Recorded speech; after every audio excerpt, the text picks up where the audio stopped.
This is the Guns Magazine podcast quick hit episode number 56.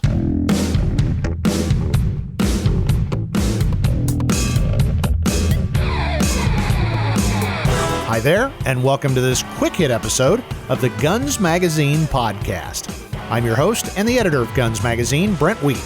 Thanks for joining us as we talk to the interesting people who make up the world of shooting, hunting, and the firearms industry.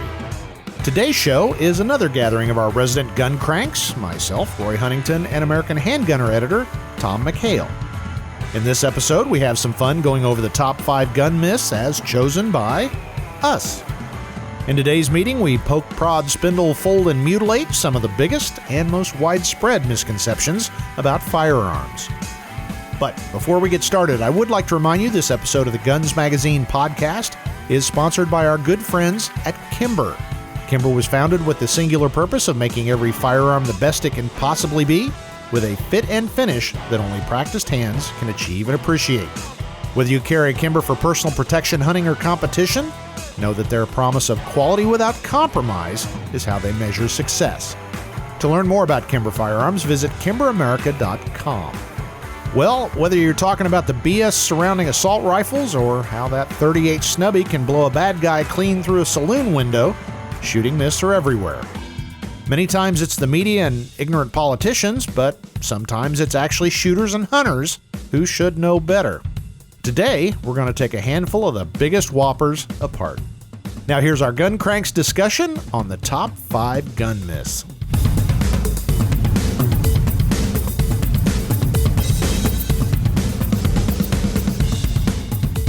I think today will be a fun one. We're going to talk about the top 5 gun myths as chosen by our cast of characters here. And we're going to talk about the misconceptions of firearms. Some of them held by avid shooters, some of them held by folks that have never even touched a gun. Unfortunately, that includes a lot of our incoming administration. So leaving that where it is. So guys, not counting shotguns. Not counting shotguns. Joe's up there on shotguns. And you've seen that target, the Joe Biden qualification target. It's just the lower torso with the 9 ring being the kneecap. So, that's great. So our first gun myth we're going to talk about is nobody needs an assault rifle. And I'm not talking about the Bidens and the Beto O'Rourke's of the world. This is a personal peeve of mine. It's the great FUD versus everybody else. And if you're not familiar with that, a FUD is in reference to Elmer Fudd, meaning a guy that just hunts. And we've all heard this a lot. Well, I just hunt, deer and I got a shotgun. Nobody needs those black rifles. Well, guys, where do we start on this? Hats off to the media because they have done a masterful job of making everyone in the planet think that a black rifle is a machine gun. Mm-hmm. I mean, I hate it, but wow, they have convinced and continue to convince everyone that that's the case.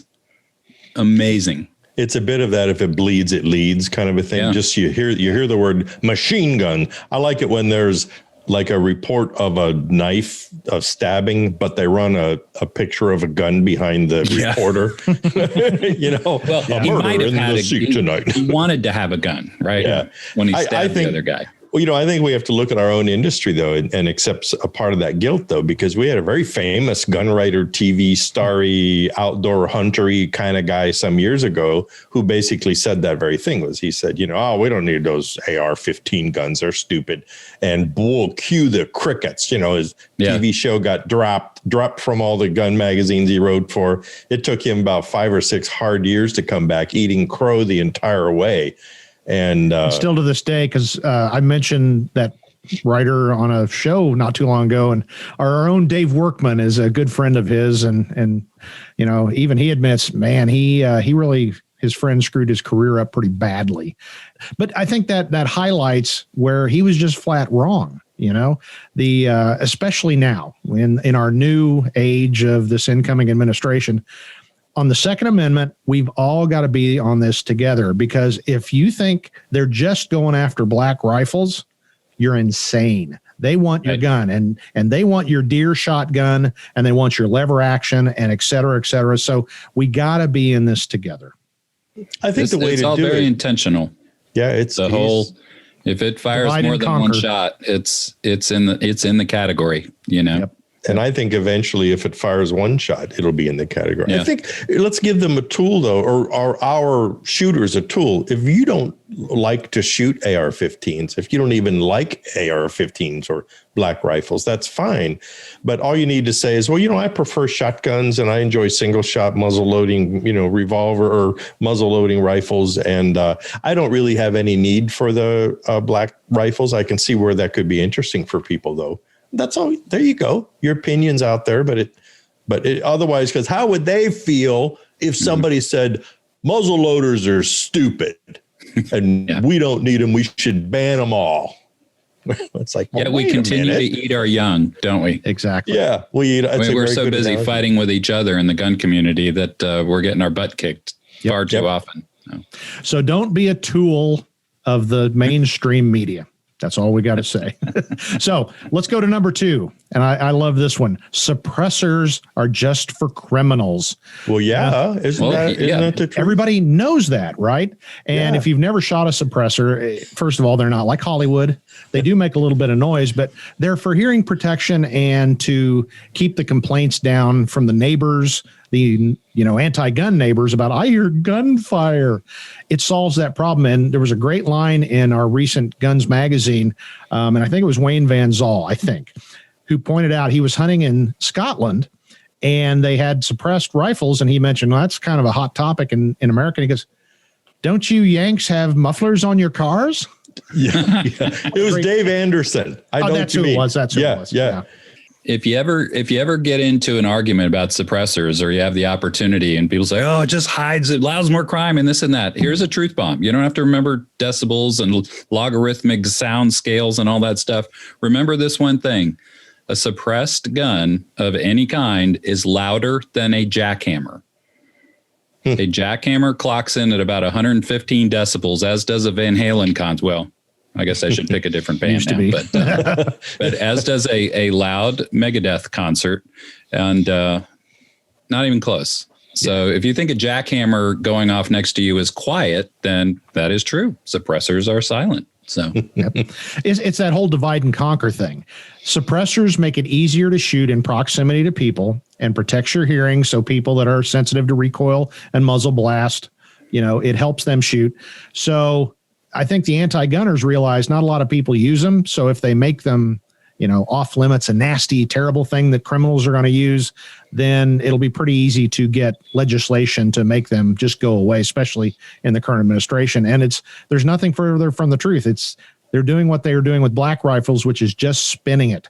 And they're dividing more of our, like Tom said, we're eating our own, we're fighting, and we should embrace all of this together.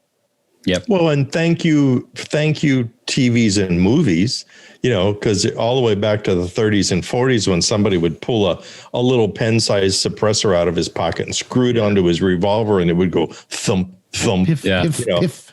Yeah, and he would always be a criminal, a bad criminal. Yeah. And so, so everyone, the non-shooting public, just think, oh no, those are all used by criminals.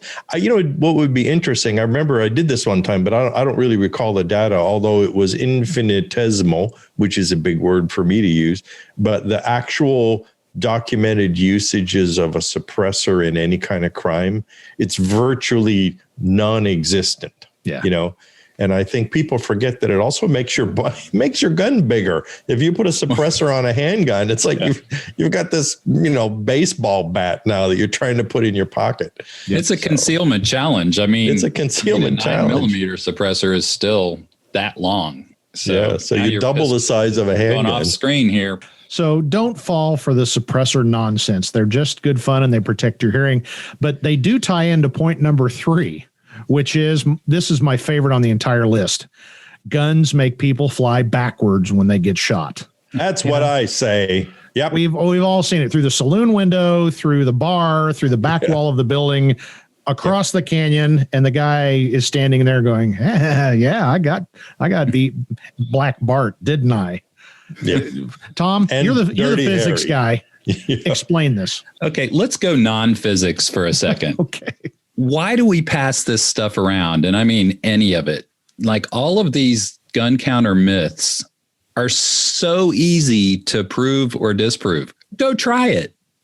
Right. I mean, take something outside, take a steel plate. Ever shot a plate rack? Those weigh about 3 pounds each for a 6-inch plate. And as we all know, if you hit it just right, it'll fall over, but not every time. 3 pounds. Come on, people. Come on, take people. something to the range and shoot at it and see what happens, you know? We actually, it's funny. That brings up a fun story. We were disproving this myth for the 400 millionth time. And I went out and I bought a 25-pound bag of sand. And I had an old bullet resistant vest, and I stuck it on the bag of sand so we could, quote unquote, capture all of the energy of the bullet, right? So it wouldn't just pass through. And so we're shooting this sandbag with everything under the sun, from 22 to 9 to 40, 45 AR. That we kind of had some containment problems with that one with the vest. I was going to say, but finally, to even barely tip the 25-pound bag of sand, it took a 12-gauge slug moving at 1,600 feet per second, and it was like one of those slow motion movies, like.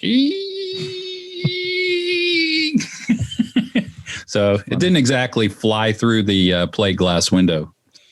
Well, you know, we talked about this once before, and I remember I explained the doctor who explained that reaction that we get, you know, of people. And you do see some movies like that, or, you know, where video of somebody getting shot and they go, ugh, you know, and they fall back.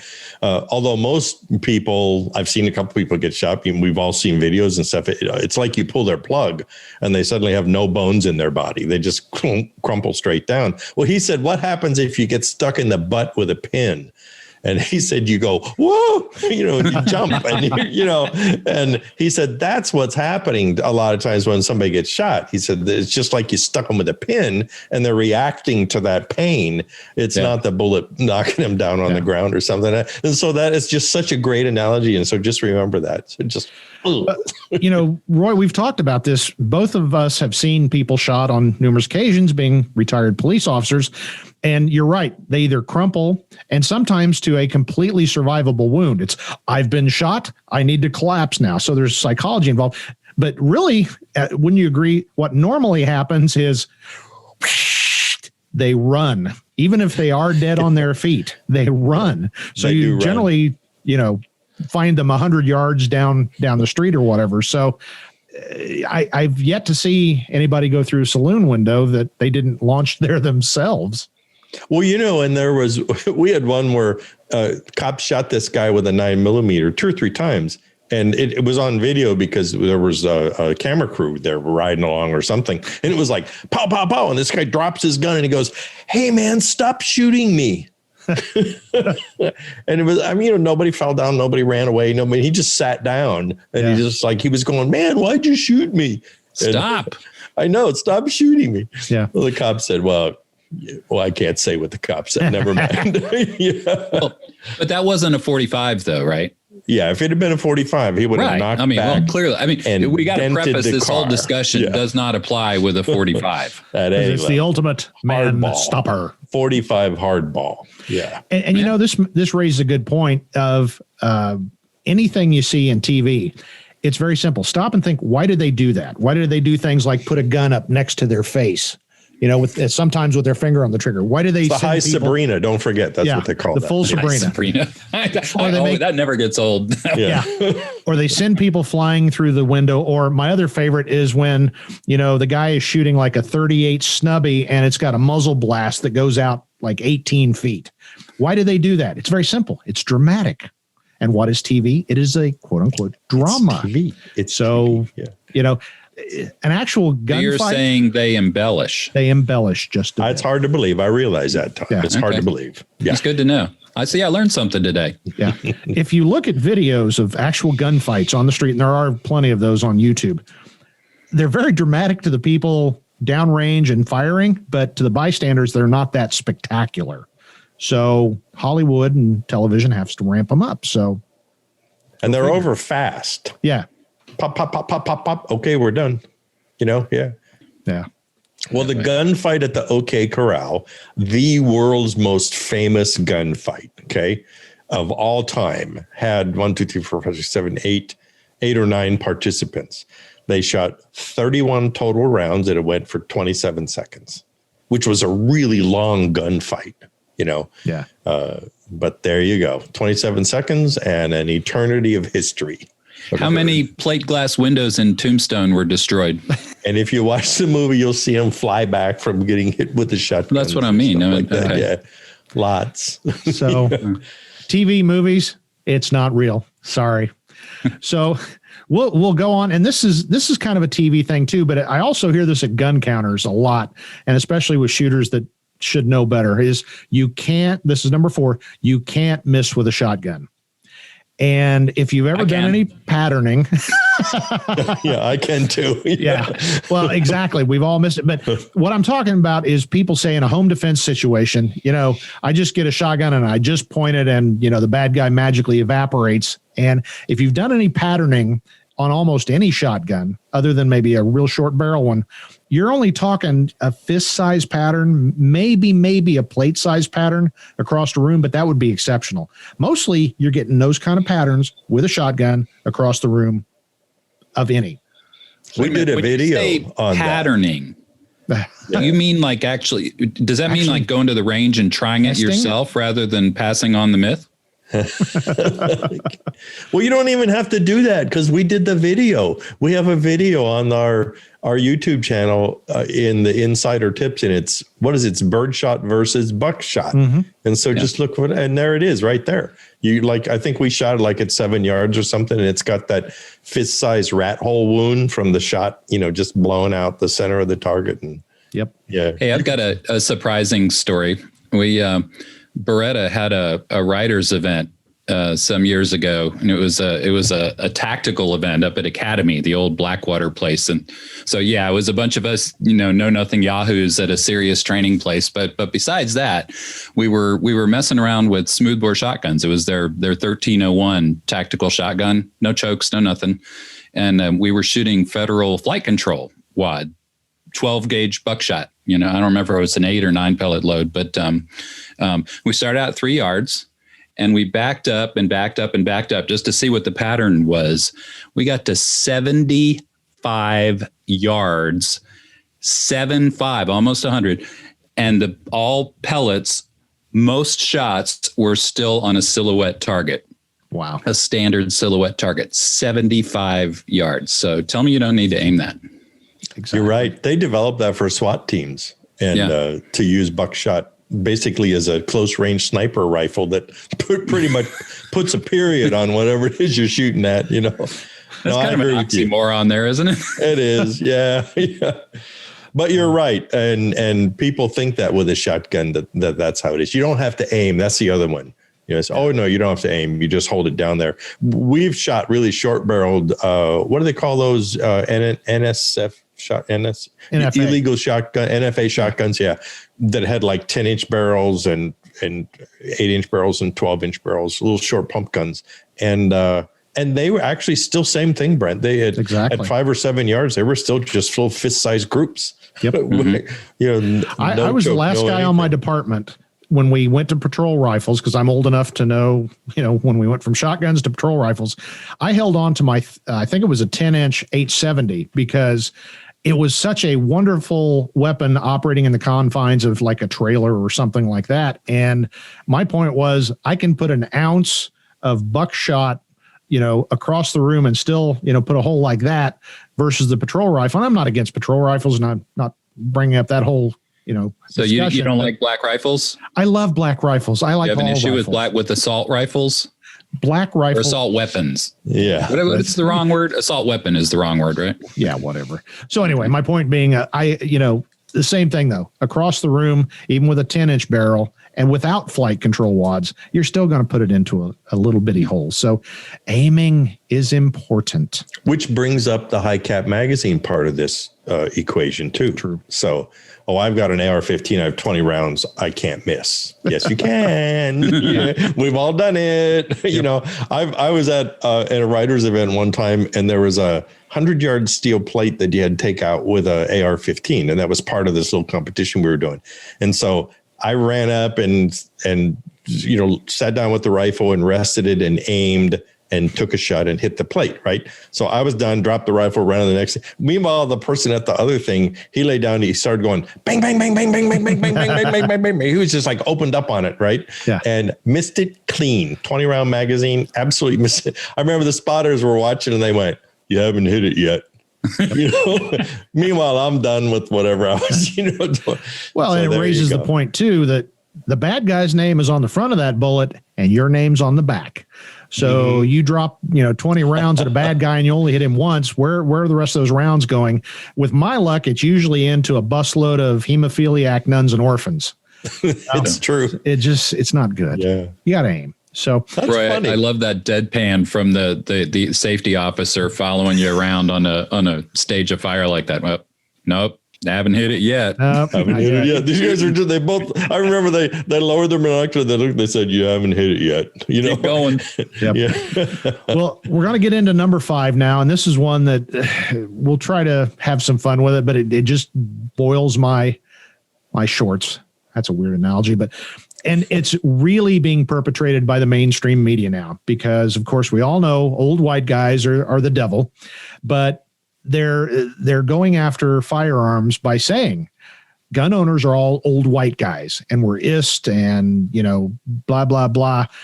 And we don't want you on the range. We don't want minorities or women or young people to own guns. It's an exclusive club for old white guys. And that's what gun owners are. And yes, a lot of older white males own guns, but I would hope that we all know it's true. That it's not true. And we need to all be ambassadors. I don't care if you're 92 years old, if you're a white guy, reach out to people and welcome folks, because in teaching, I found so many folks that maybe didn't fit the gun owner mold, and you get them in a class and they suddenly discover, hey, these guys are all right. Gun people are cool people, regardless of color, age, sex, whatever. So I'll get off my soapbox. Period, though. But you're right. I have never been refused help or a welcome at a range that I've been on. This day before yesterday, we had a young millennial woman and her husband here, first time deer hunter. And we made her welcome, got her set up, helped her stock, helped her get a first doe. It absolutely was. She was so excited. And she said similar things. It was just like, this is really fun. And everybody, you guys were all so nice. I can't thank you enough. It's like, well, that's how it is, And actually, with what we just get 4 million new shooters or 6 million new shooters in the last year.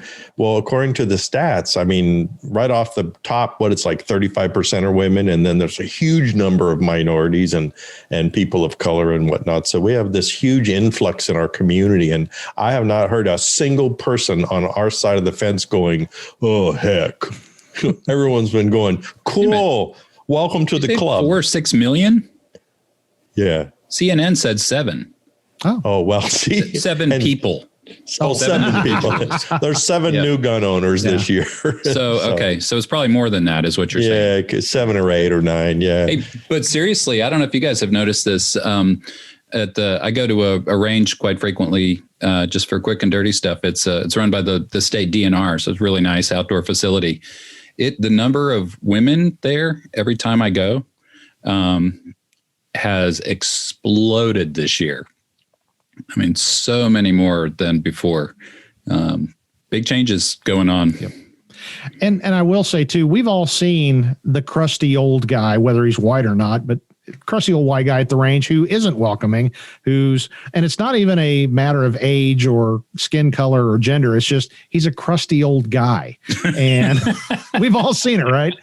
Don't be that guy. It could be at the gas station. Exactly. Yeah, it could be anywhere. Yeah. Right now we are under a microscope, and whatever you do to not help shooting sports and the Second Amendment is going to be magnified 10,000 times. So don't be that guy, gal. That's the get off my lawn guy, right? Exactly. Yeah. Okay. I know him. Yeah. Was there any other myths that we need to debunk now before we wrap things up? There's so many. We could make this show go for days, probably. Oh, I got one quick one. Ready? Uh-oh. When you shoot a rifle, the bullet goes perfectly flat. Right. All the way out to however far it goes. It rises. Yeah. Or it rises. Yeah, that's another one. People say, oh, it leaves the muzzle and then it rises and then goes back down. No, it doesn't. The Mythbuster did a really good one where they set up this little, jig thing to where, so they dropped the bullet at the same time they fired their Garand horizontally across the desert and were able to recover the fired round. And yes, both bullets hit the ground at exactly the same time, which boggles people's minds. But so no, your bullet doesn't I think rise. Wayne Newton taught us that, right? It's physics. The corollary, and I've told the story before, I argued with a guy who should know better. And he was trying to explain to me how the velocity reaches its peak like at 10 feet from the muzzle. It's like, how does that work unless it is a rocket propelled bullet? But he got all wrapped around the axle because the line of sight and the bullet path does tend to arc in most scope sighted, well, any rifle for that matter. But it's not because the bullet's doing that. It's because the way you've set up the scope and the two lines intersected, yada, yada, yada.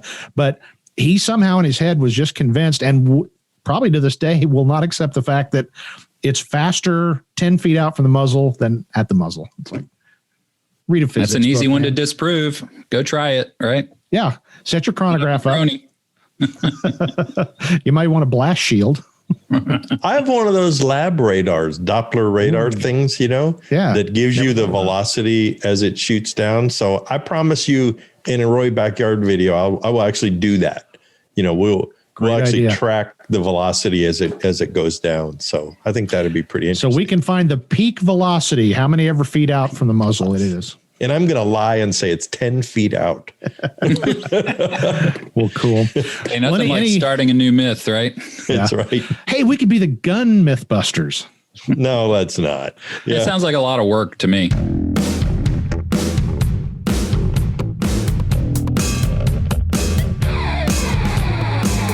Yeah, it does sound like a lot of work, but who knows what the future might bring to our little collective known as the Gun Cranks. I hope you enjoyed our discussion of the top 5 gun myths and maybe you learned something. And with that, we hope you're enjoying the Guns Magazine podcast. Please tell all your friends, even the gloating liberals. Guns Magazine is #1 in the business, and we're using our decades of friendships to bring you the most interesting chats in the gun world. If you've got questions or comments, please drop me a line. That's editor@gunsmagazine.com. Make sure you don't miss out by subscribing to us on your favorite podcast directory and YouTube. Of course, you can always listen and download our episodes at gunsmagazine.com, and we'd all appreciate it if you'd share a favorite episode on your own social media channels. While you're online, don't forget to check out our great sister publication, American Handgunner Magazine, at americanhandgunner.com. And finally, before we go, I'd like to remind you to check out our sponsor, Kimber Firearms, at kimberamerica.com. That's it for this episode of the Guns Magazine podcast. On behalf of the hardworking staff here at FMG Publications, I'm Guns Magazine editor Brent Wheat. Now, get out there and get shooting.